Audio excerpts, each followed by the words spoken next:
Good evening, students.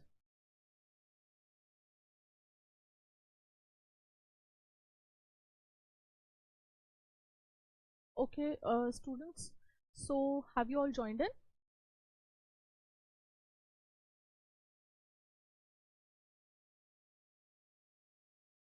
Okay, please let me know if you all are here so that we can start our interactive session for oral and maxillofacial surgery.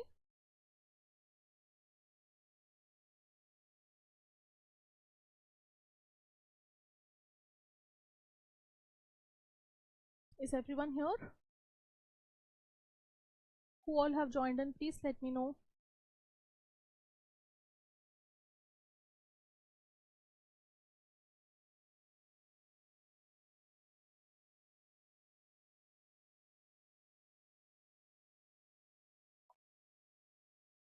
Shall we start? We cannot start today's session before we know that few of you have joined in, because it is a MCQ based session. So I'll put up the questions first. I want all of you to answer in the comments and then we can discuss.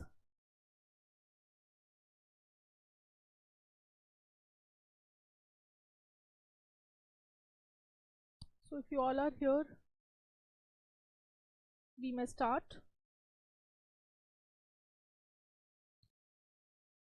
So today's session I have around 14 to 15 questions. All right.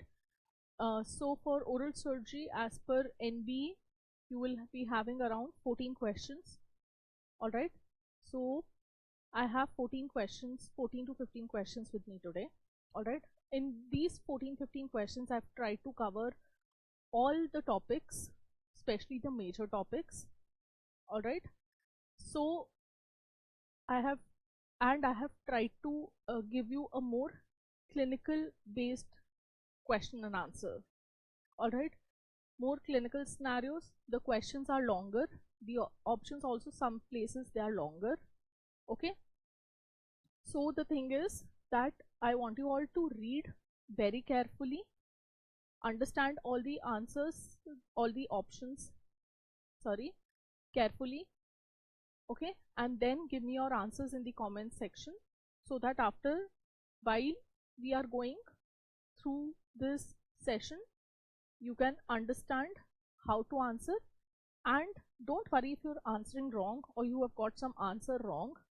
We are here to correct you, so that you can keep in mind the points that you need to take care of while minimizing your mistakes. Okay, so shall we start our session? So I'm starting with the first question here. Okay, so the question says, a 56-year-old male patient with history of chronic alcohol intake visits you for dental extraction. However, his LFT is deranged with ALT and AST of 113 and 167 units per liter respectively. Which of the following local anesthetics and anesthetic agents would be safe to administer? So option A is lignocaine, B is articaine, C is chlorprocaine, and D is prilocaine. Okay, so if you all can know me, let me know the answer to this question. I'll give you 2-3 minutes. Please let me know the answer to this question.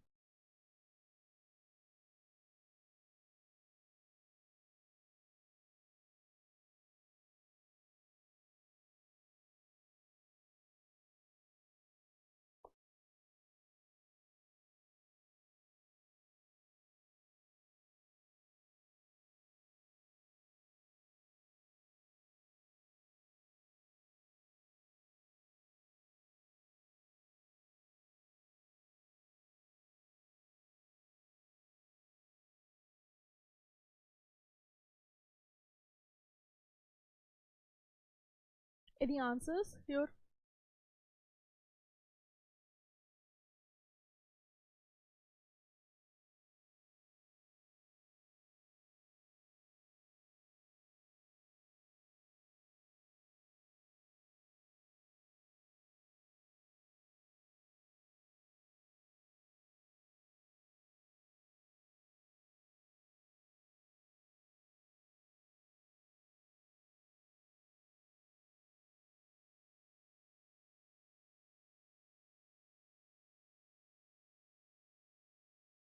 Okay, here like we see the values given to you for ALT and AST.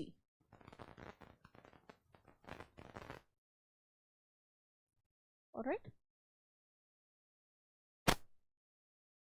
the options.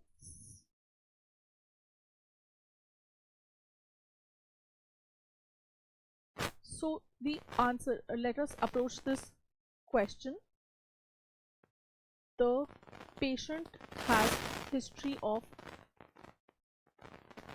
chronic alcohol intake, history of chronic alcohol intake, okay, and his liver function tests, ALT is 113 and AST is 167. So basically he has a deranged liver function, okay. So before we proceed further, we need to know that ALT, okay, and the upper limit for ALT is around 55 units per liter, okay, and the upper limit for AST is around 48 to 50 units per liter. All right, so if the liver enzymes are more than 50 or 55, are more than 50 to 55, that means the liver function is deranged. So if the patient is having any issues with the liver, what do? We avoid amides. And we go for esters. All right, we go for esters. So here option C is the answer, because this is a ester LA. All right, this is an ester LA. So lignocaine we will avoid, okay. Articaine also we will avoid, because it is metabolized in liver and plasma. All right, and prilocaine also we will avoid, because this is metabolized in liver and kidney, okay. Now coming to the next question, this is an image based question. What would be the Pederson's difficulty index score for the marked tooth given in the OPG? So I'll just shift this image here, okay, so that I don't block it. So this is your image, and we need to know the Pederson's difficulty index for this tooth, okay.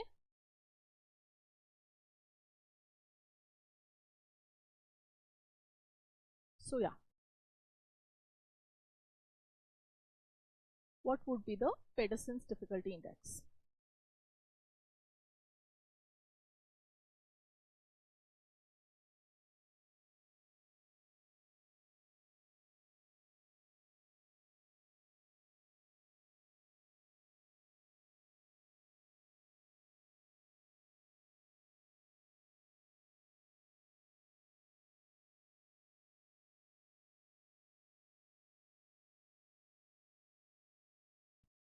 I need your answers in the comment section.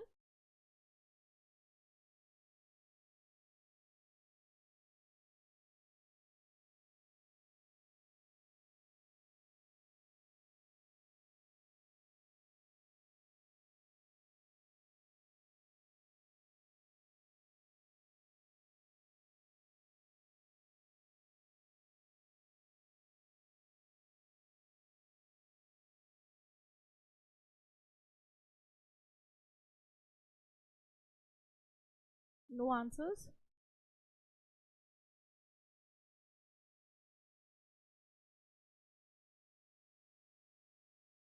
Okay.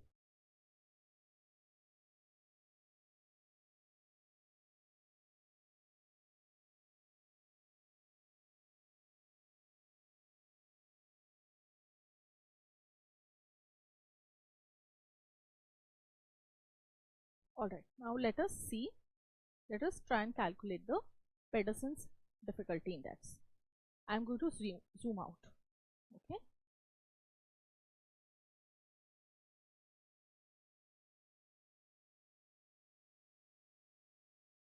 So if we draw the long axis of the second and long axis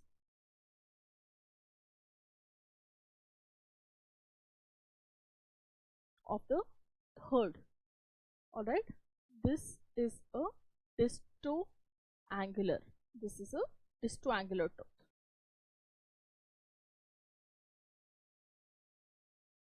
All right, fine. Now let us quickly revise.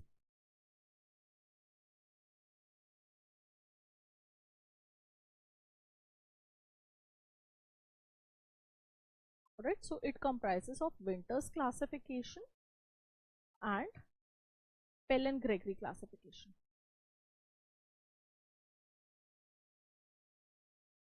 All right, so in Winter's classification,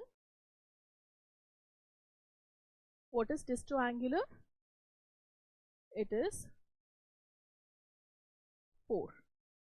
All right, distoangular is 4. Now in Pellen-Gregory, Ramus relation. All right, Pellen-Gregory Ramus relation, it is class 2. So the score is 2, and occlusal relation, it is position A, which has a score of 1. Okay, so the correct answer is 7, that is option C.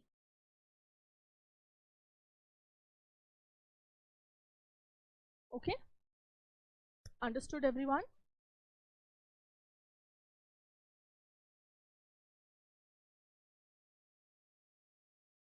Now coming to the third question. A 15-year-old boy has delayed eruption of the second molar. Radiograph shows a cyst surrounding the crown of the tooth within the bone. The treatment of choice is option A, extraction of molar, B, aspiration of the cyst, C, observe and wait for spontaneous eruption, D is marsupialization and exposure of the crown. Okay, so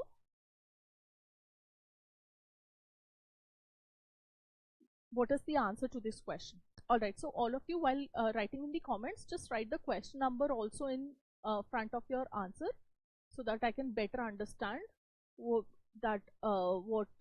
question you are answering. Okay,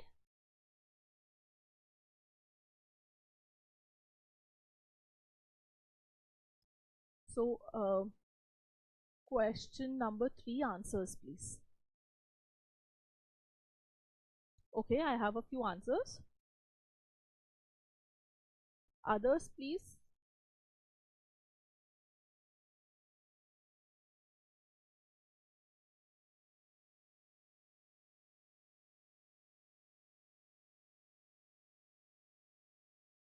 Okay, yes, so almost all of you have got this answer correct, that is marsupialization and exposure of the crown. Okay, this is the answer. Almost all of you have got it correct, so very good. We won't waste much time. We'll go on to the next question. Question number 4. Latency period for distraction osteogenesis in an 8-month-old child is A, 0 to 2 days, B, 5 to 7 days, C, 1 week, and D, 2 weeks. Please give your answers for this question.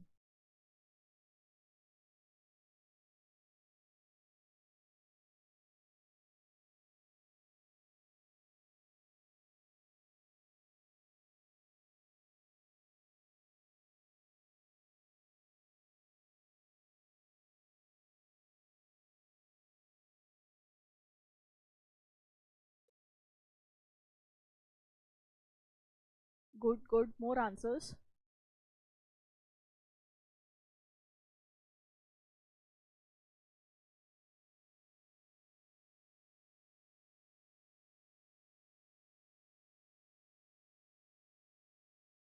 I want everyone to participate. Please, more answers.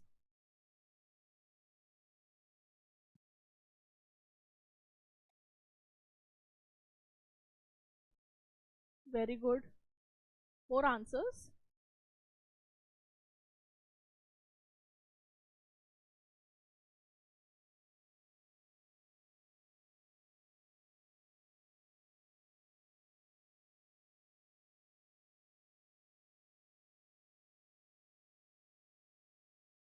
So yes, option A, 0 to 2 days is the correct answer. And all of you have got this correct. Very good. As we know, latency period for children is reduced, is very much reduced in comparison to adults. Okay. Now, again, question number 5. Polygalactin suture material is A, synthetic, non-absorbable, B, natural, absorbable, C, synthetic, absorbable, and or D, natural, non-absorbable.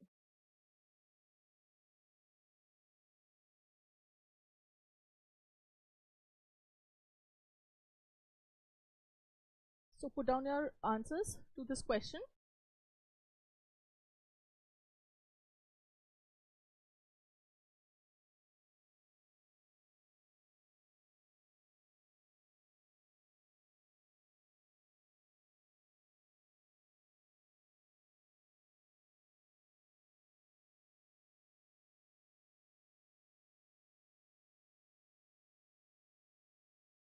More answers?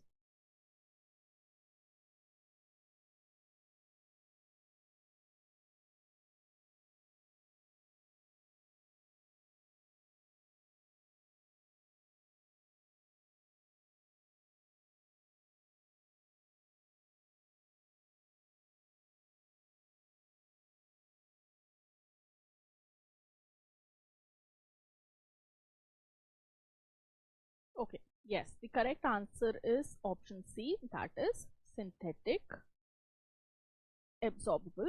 This is the correct answer. So your polygalactin is nothing but Vicryl, which is a synthetic absorbable suture material. So good, all of you have got this correct. Now coming to the next question. A 5-year-old child presented to you at the emergency room with history of trauma. On inspection, the patient has no signs of injury. However, on examination, you find restriction in upward gaze during eye movements. This is most likely due to entrapped, option A, entrapped inferior oblique, B, entrapped superior rectus, C, entrapped inferior rectus, and D, nothing to worry about. This is a normal finding in children. So your answers to this question.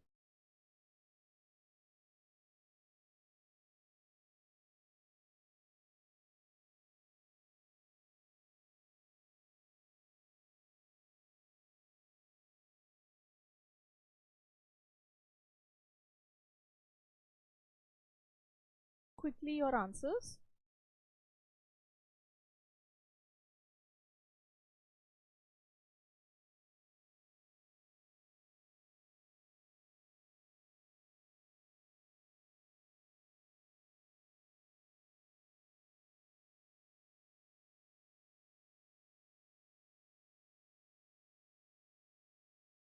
More answers. So I want all of you to practice reading the question, okay? Understand the question and your options and then answer, okay?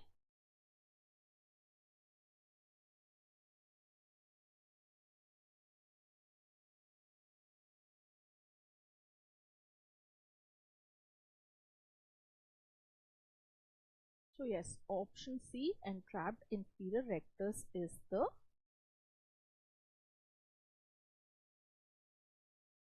correct answer, right? Entrapped inferior rectus is the correct answer.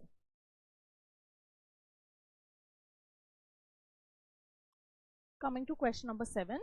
A female patient, 47 years old, presents to you with complaints of decreased sensation of lower lip. There is a solid swelling in the angle region associated with KRIS 37, which is mobile. Imaging reveals a moth-eaten picture with areas of dead necrotic bones surrounded by radiolucent bands. how will you manage this case? Option A is antibiotics and incision and drainage. Option B is antibiotics and extraction of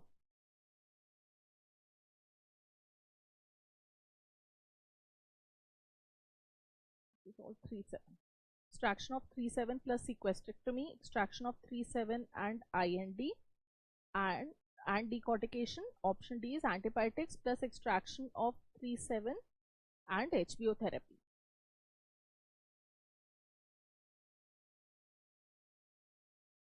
So read the question and your options and then tell me the answers.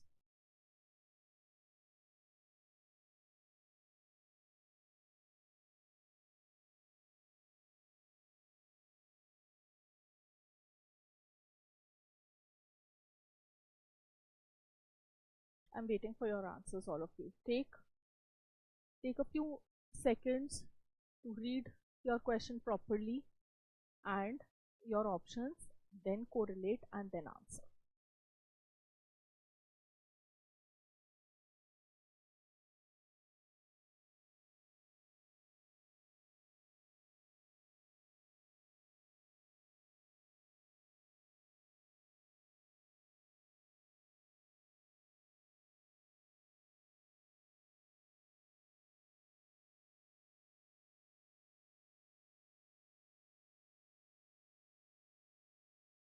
Yes, more answers, please.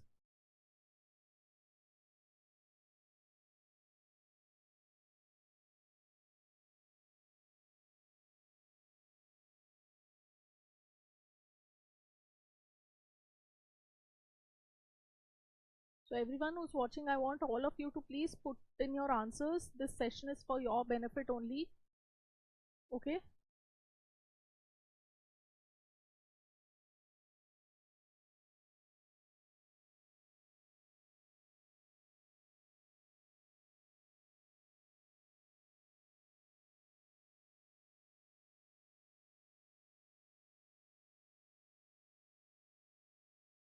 Any more answers?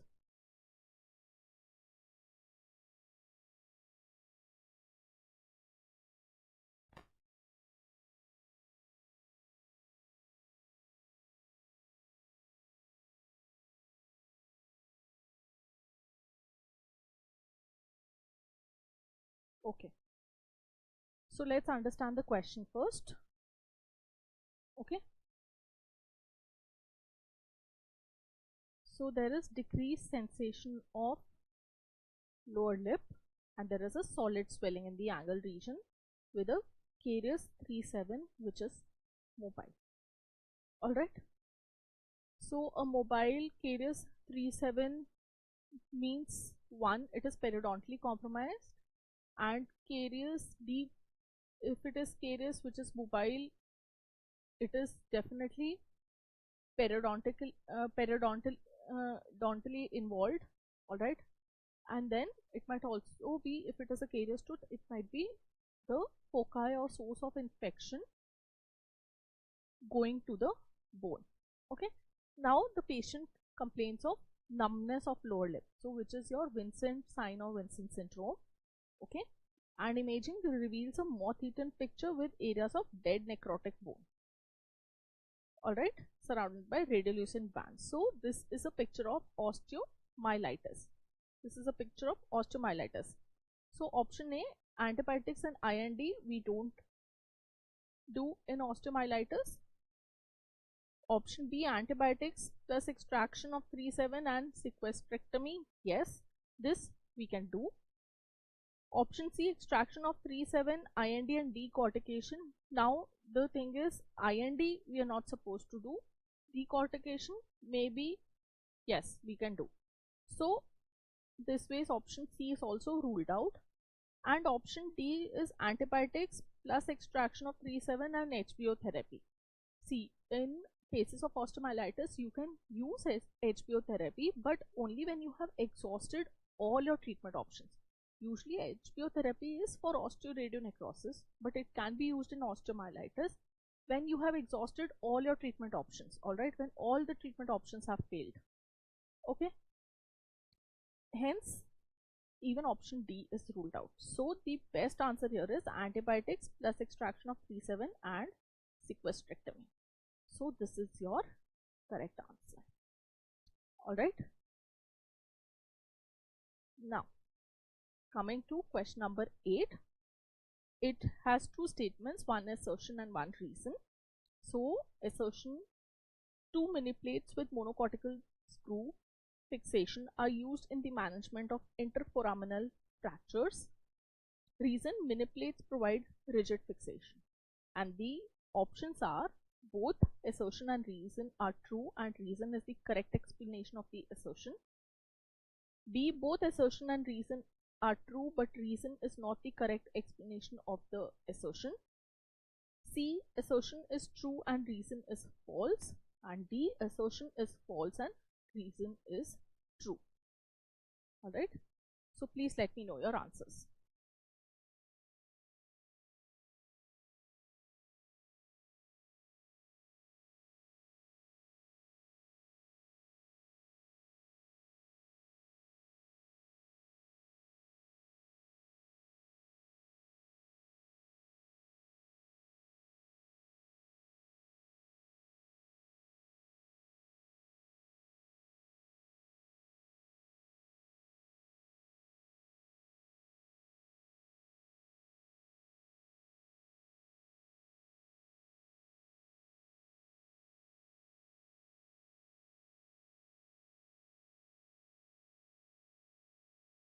Read the statements carefully and think what is given, whether they are true or false, and then answer.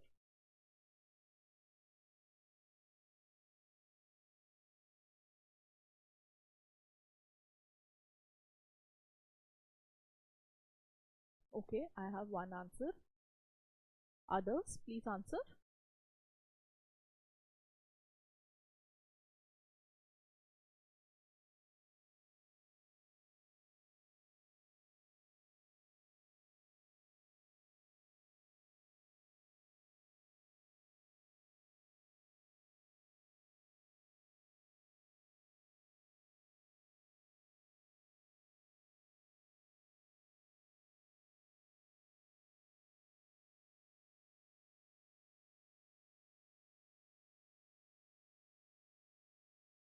Please answer, students.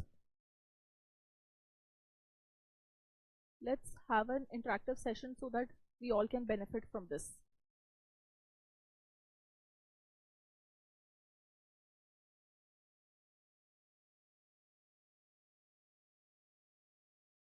Do we have more answers?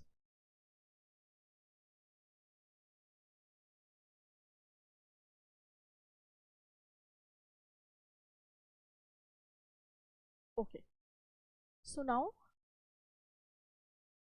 there is a assertion given in the question. The assertion states 2 mini plates with monocortical screw fixation are used in the management of interforaminal fracture. What is interforaminal fracture? Between two mental foramina. Alright, between two mental foramina. So this area is interforaminal area. Okay, so this includes your symphysis and parasymphysis. Alright, so we all know that for symphysis and parasymphysis we use 2 plates. Okay, so the assertion is correct. Reason given as mini plates provide rigid fixation. No, mini plates provide semi-rigid fixation or functionally stable or functionally rigid fixation. So here the assertion is true or assertion is correct, but the reason is false. Hence option C is the correct answer. Okay, I hope the confusion is clear. Okay, so all of you who've answered otherwise, I hope the confusion is cleared.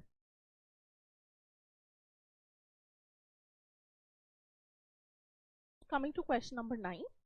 A young patient reported with fluctuant swelling associated with right maxillary lateral incisor. On clinical examination, tooth is deeply carious, tender on percussion, and non-restorable. Patient has not been able to chew food for the last 24 hours and has high-grade fever of 102 degree Fahrenheit. His right side of the face is swollen and he has not been able to open his right eye. On palpation, swelling is soft, painful to touch and tissue rebounds on palpation. Treatment of choice is option A, incision and drainage, option B, antibiotics and heat application, option C, antibiotics, heat application and fluids, option D is aspiration. Okay, so please answer.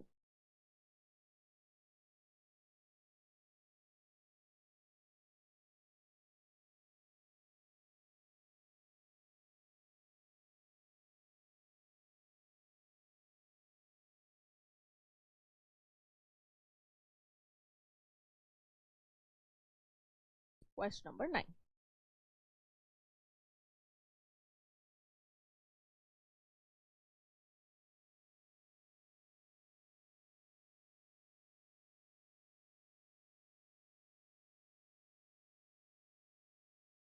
Very good. I have so many answers now. Others also please answer.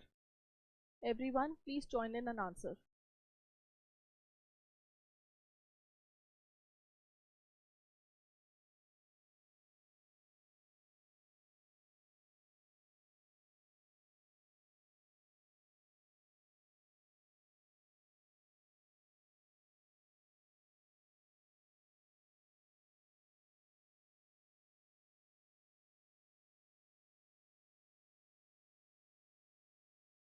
Okay. So if you see a long question, okay, you do not have to panic. First of all, read the question carefully, gather all the information from the question, and then you correlate it with your options. Alright, so we are expecting a lot of clinical based questions this time. Questions might be long, the paper might be lengthy. All you have to do is, dear students, you have to stay calm, you have to read your question properly and then answer. Alright, so all of you have got this correct, that is incision and drainage. So this is the correct answer. Okay, now see, all of you mentioned C as the answer. See, heat application is absolutely contraindicated in any swelling of odontogenic region because it tends to increase the swelling due to vasodilatation. Alright, so heat application is contraindicated. Okay, if you all should know this. Alright, if you all must have seen also in your clinics when a patient presents with a slight swelling associated with a carious tooth or infected tooth who has not gone into the stage of a space infection, you must have seen your seniors asking you or your faculty asking you to tell the patient कि garam sek nahi dena yaar, ask the patient not to apply any hot thing or any moist heat compressions the patient is not supposed to give in that region. Alright, so this is the reason that the swelling tends to increase due to heat application. So coming to question 10, in mass casualty cases, the mechanism to sort out patients is done in what sequence? Choose the correct sequencing of triage. Option A is green, yellow, black, red. Option B is red, green, black, yellow. Option C is black, red, yellow, green. Alright, and option D is red, yellow, green, black.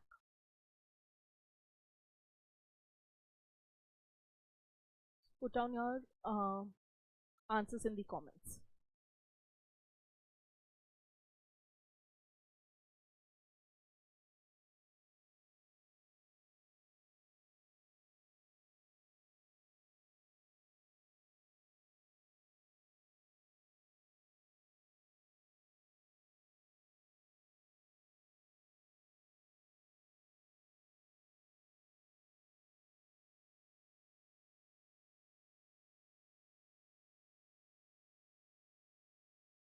Yes, very good. More answers? Anyone else wants to answer?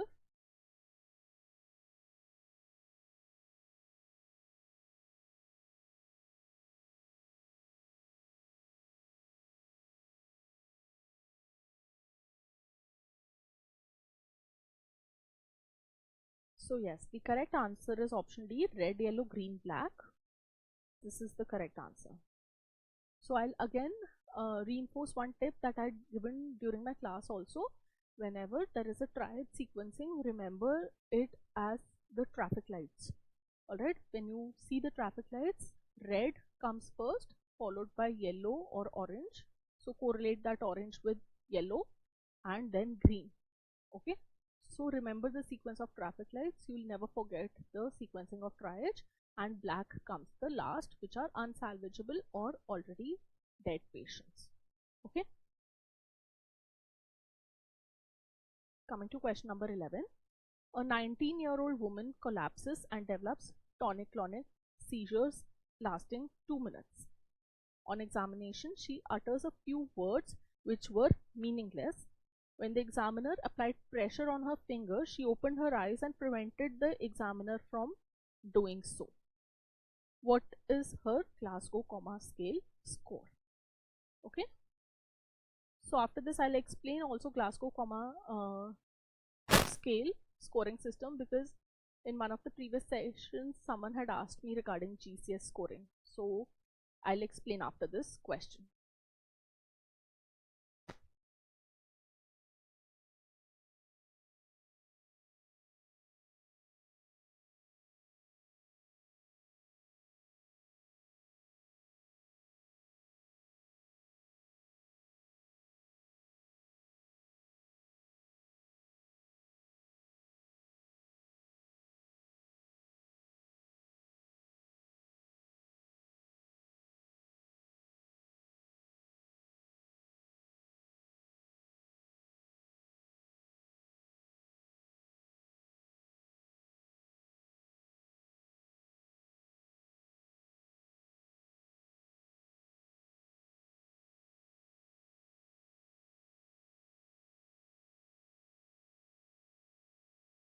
Your answers in the comments. Please calculate the GCS score and tell me what is the score.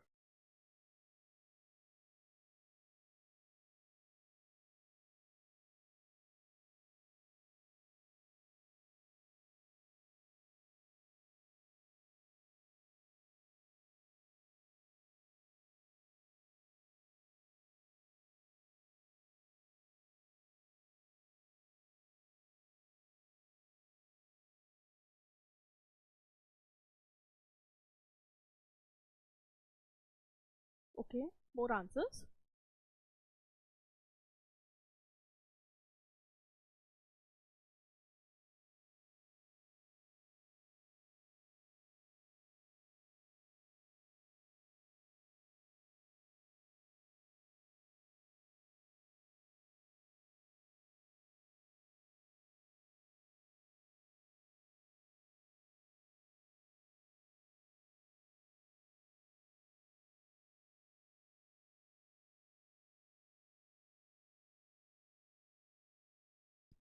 So now the patient has undergone tonic-clonic seizures.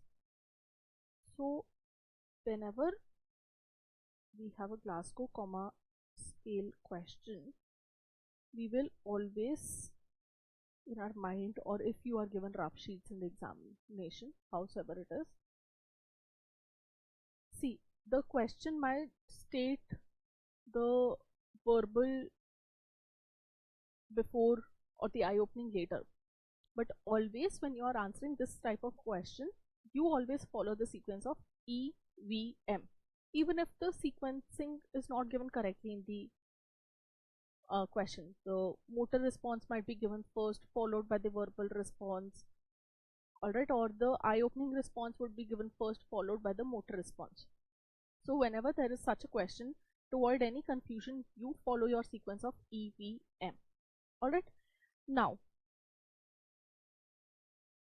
when the examiner applied pressure on her finger, alright, when the examiner applied pressure on her finger, she opened her eye. That means when there is pain sensation, so eye opening on pain, that is 2. Okay, and she is uttering a few words which are meaningless. So inappropriate words. On verbal response, this is 3. Okay. Now she opened her eyes and prevented the exam. So when the examiner is applying pressure on her finger, okay, so she prevents the examiner from doing so. That means she is taking her hand and pushing the examiner's hand to one side. Alright, so that means she is localizing pain. She is localizing pain. Okay, she is localizing pain. So this is a total of 10. This is a total of 10. So option C is the correct answer. Okay. Okay. So all of you who've mentioned D as the answer, that is because you thought that she's withdrawing from pain. If she's withdrawing from pain, then the question would have mentioned she moves away from the examiner, all right, or the question would have mentioned that she withdrew from pain, or she moved away from the examiner when the examiner is applying pressure. Understood?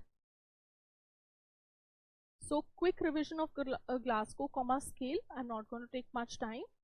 So we always remember it in the sequence of EVM, electronic voter machine, all right. So, and 4, 5 and 6. So the highest score for E is 4, for V is 5, and for motor response it is 6. All right. So spontaneous, we'll discuss eye opening first. So spontaneous eye opening is 4. Eye opening on verbal command is given a score of 3.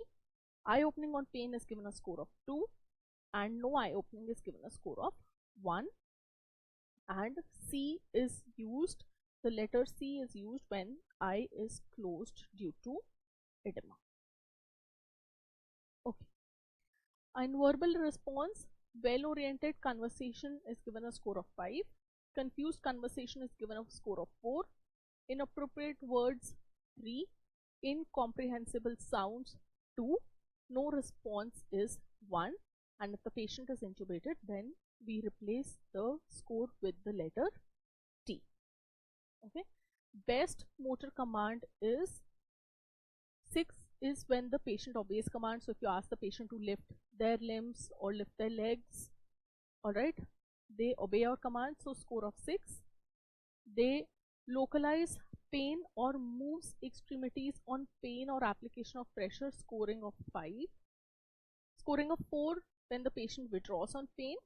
Scoring of 3 is abnormal flexion. Scoring of 2 is abnormal extension, and 1 is no motor response. So please remember, scoring of 0 is not present in any of the responses. So the least score is 1 in all the 3 responses. Okay. Now coming to question number 12, it says match the local anesthetic agents to their characteristics. So in column 1 you have various local anesthetic agents, and in column 2 you have various characteristics. All right. So please match the match column 1 and column 2. Take a few seconds, take around a minute, and then let me know the answer.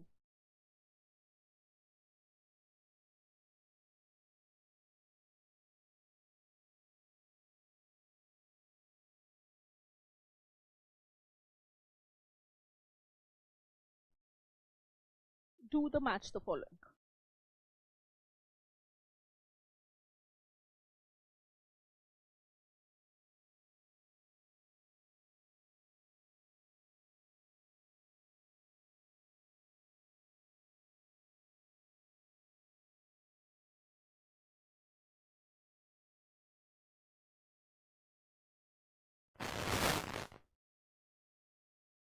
Okay, more answers.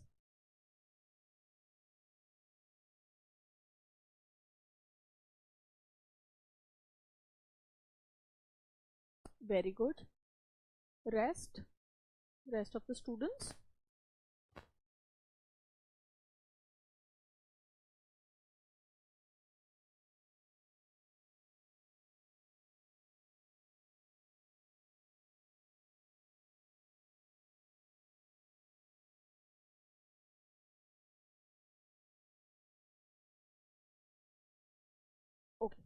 So here we, in the first thing in column A we have is bupivacaine. Okay, so amongst, so the column given on other side, bupivacaine is a post-operative pain relief LA. Okay, sorry, this is B. Post-operative pain relief. Bupivacaine is used for post-operative pain relief. Alright, and the second thing we have in column 1 is prilocaine. So on the other side, prilocaine causes methemoglobinemia, that is second matches with D. Okay, now cocaine, we all know, in the other column it is matching with option C, that is naturally occurring local anesthetic. Okay, fine. And fourth one is ropivacaine, which causes vasoconstriction. Alright, which causes vasoconstriction. So this is our correct sequence, and option B is the correct answer. So good, all of you have got this correct. Okay, now my tip for you all is, if you have a question like this and maybe you are not able to match 1 or 2, so I would say at least try to get hold of 2 to 3 combinations that you can match in both the columns. Alright, and then amongst the options you can search which is matching your answers or what you are thinking in terms of. Alright, so in such a question, if you are stuck somewhere, at least try to match 2 or 3 and then try to proceed with your answer. Okay, now coming to question number 13. An 18-year-old female patient presents with tenderness and spasm of her masticatory muscles and difficulty and limitation in opening her mouth. MRI scans of her temporomandibular joints are unremarkable. What would be your most likely diagnosis? A is ankylosis of temporomandibular joint, B arteritis of temporomandibular joint, C internal derangement of temporomandibular joint, and D myofascial pain. So please let me know your answers.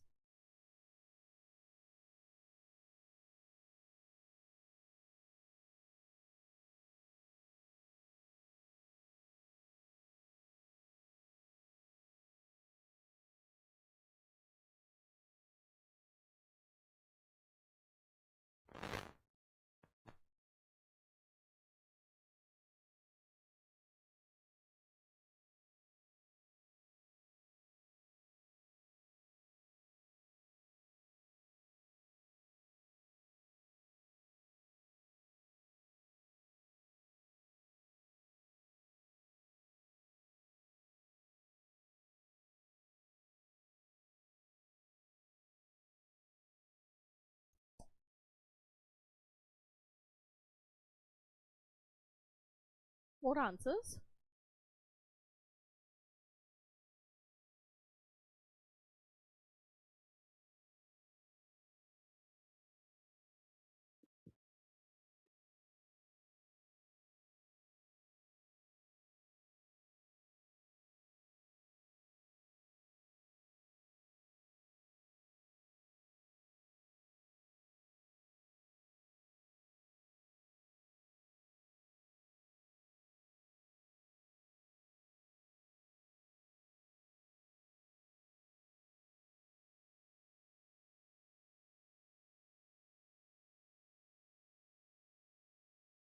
Okay, any more answers?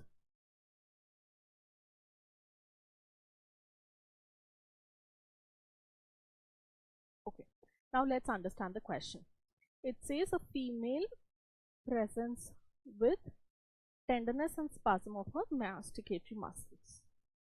Okay, and difficulty and limited mouth opening. Okay, and her MRI scans of a joint are unremarkable. That means the scans are normal. All right. Now see, I do understand in MRI we usually look at the soft tissues. All right. So MRI is basically for to see the disc. Okay. But even if we have to suspect or see ankylosis, some amount of bony fusion will still be seen on MRI. MRI will not be normal. All right. So when the scans are normal, that means it is just spasm of the muscles. She's having MPDS. Alright. Had she been having ankylosis, there would be some finding on the imaging. Although I completely agree that MRI is not the imaging of choice for ankylosis, but still you will be able to make out that the condyle and the disc are, or the entire joint apparatus are anatomically abnormal in presentation. Alright. So those who have answered A as your answer, is it clear to you all now? The option is, answer is D. To be diagnosed as ankylosis, you will see something on the imaging which tells or which will, guide you towards making a diagnosis of ankylosis. Understood everyone? Who's marked A as the answer?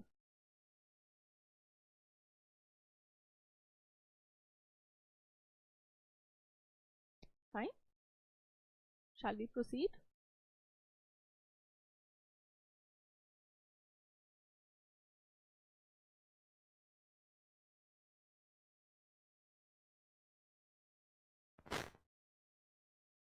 Okay. Very good, Monirudya. Now, others also, I hope it is clear.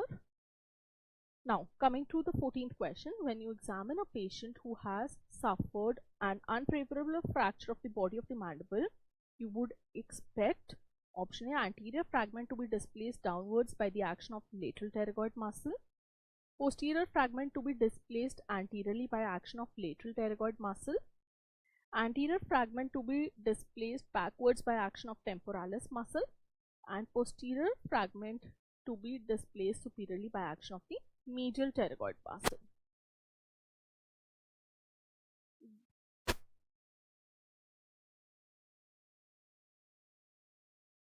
Good, Arshia, you've understood. That's a very good thing. So now let me do the answer to this question.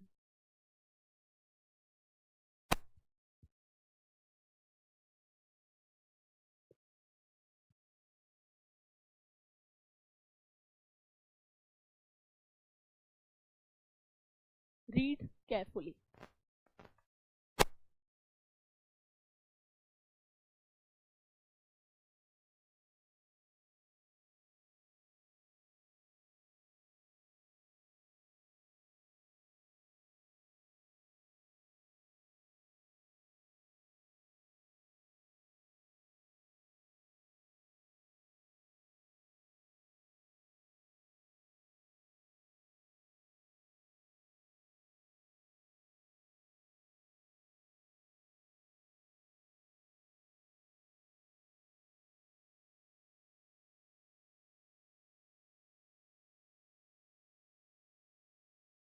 Others?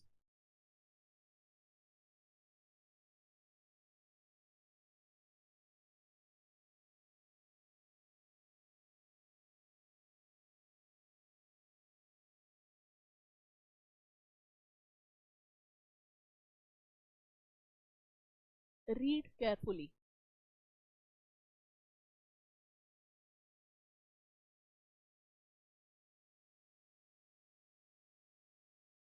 See, such kind of questions need your time. Okay?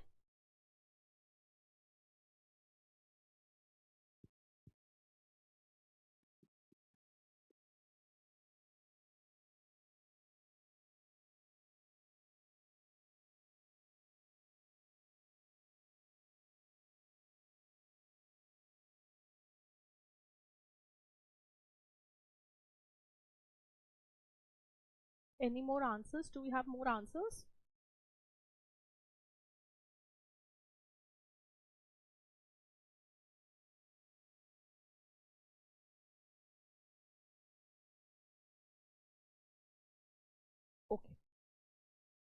Now I'll explain horizontally unfavorable again. Okay.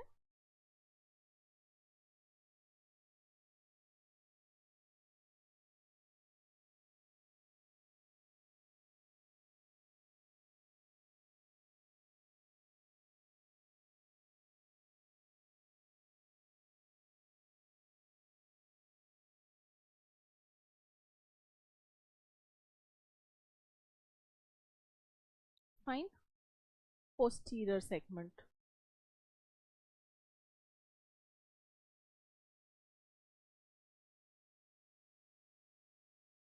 Okay, so it is superomedial displacement.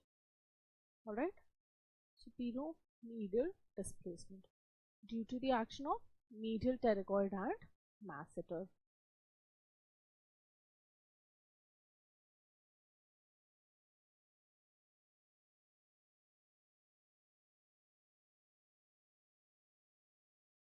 Okay, there will be a step. You will have a step here. Fine. Now some books also mention that you can have this also as an option. Some books also mention that this anterior fragment is pulled down by the digastric muscle. Some books mention. Alright, so if you don't have a correct posterior segment option, you have to look for anterior segment. This might be pulled down due to action of digastric muscles. Alright, but this is secondary only if you don't have a correct statement regarding the posterior or this fragment. Fine, this is secondary. So now if we read the options carefully, anterior fragment to be displaced downwards by the action of lateral pterygoid. The lateral pterygoid is not attached in the anterior fragment at all. Okay, the lateral pterygoid attaches to the condylar head. Okay, now posterior fragment to be displaced anteriorly by the action of lateral pterygoid. Again, posterior fragment also does not, at the fracture site, does not have the muscle attachment over there. Yes, posterior fragment has attachment of lateral pterygoid, but at the condylar head. Okay, so option C is anterior fragment to be displaced backwards by action of temporalis muscle. Again, it will not be displaced backwards, and there will be no action of temporalis muscle on anterior fragment because it is not attached over there. So option D, posterior fragment to be displaced superiorly by action of medial pterygoid muscle. Yes, this is the correct answer.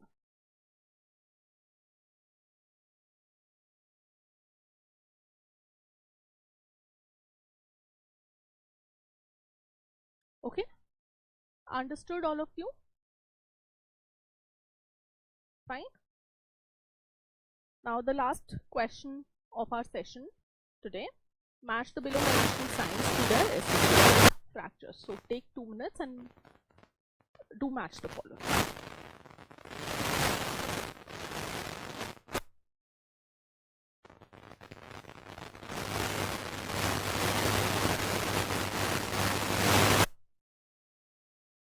Question number 15. Last question.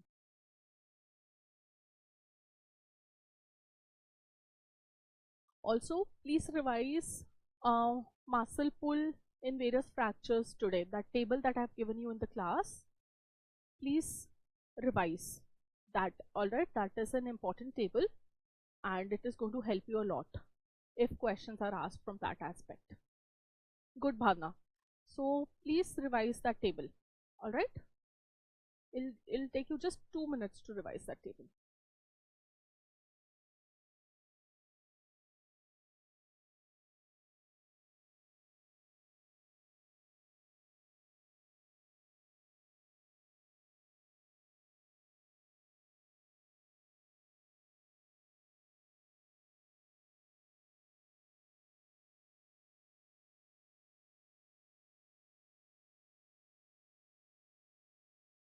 Others, answer to this question.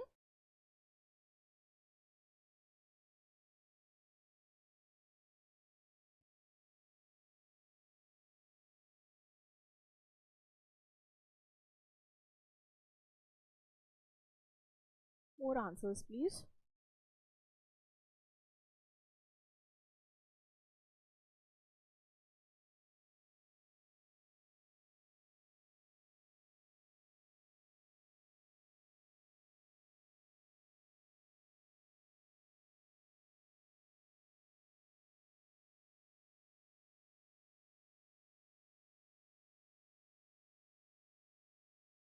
Okay, now let us do our match the following.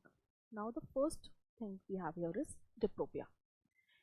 Now in column 2, okay, there are 3 possibilities of diplopia.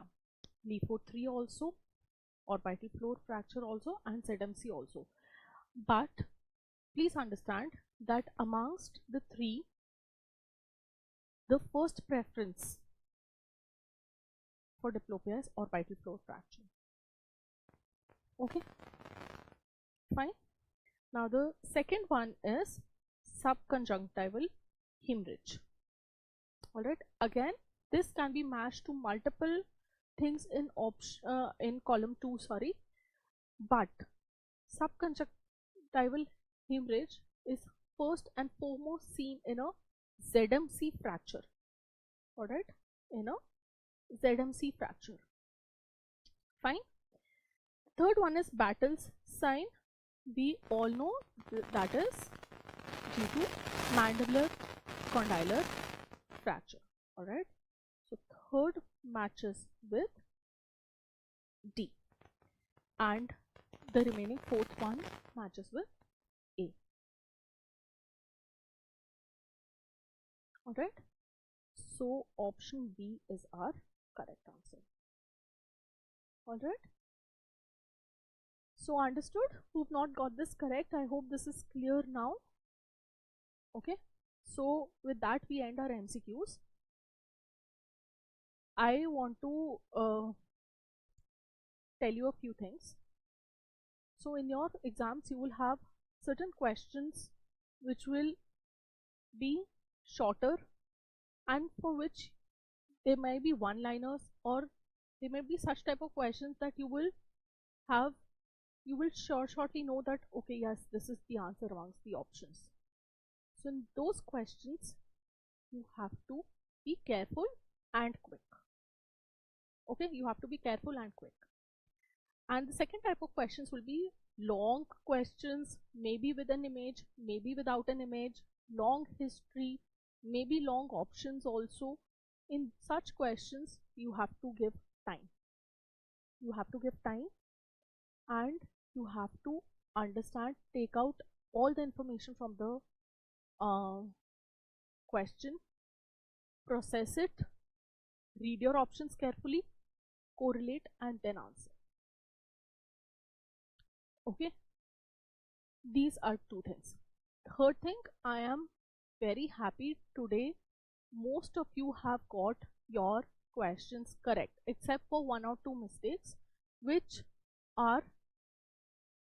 can be improved upon, and some mistakes or some questions will be there to which you might not know the answer and you might have to do a guesswork. But please don't do blind guesswork in your exam. Do that guesswork only if you know something about the question or the given options. So I'm very happy. I see most of you are able to read the questions, read the options, understand the options, and then answer. This is the approach that you have to keep following. You still have 1.5 months. Alright, so you have a good amount of time. Keep practicing questions, keep going back to your theory where you feel you're lagging, and in the last 15 days just attempt your grant tests and everything, and by that then you will be absolutely thorough. I am sure you all have worked hard. You all are going to do well because we are able to see that you are getting your questions correct. Alright, so if there are any questions for me, please let me know. I can answer your questions. If you have anything related to preparation or anything, I can answer your questions and then we can wind up the session.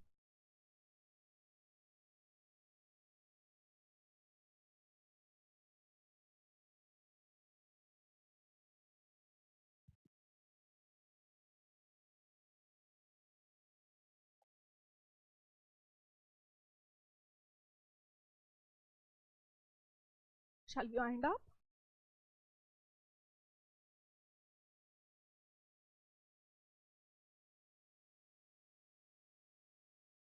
Okay. Thank you everyone. Happy studying. So if there are any doubts, you can ask on the group.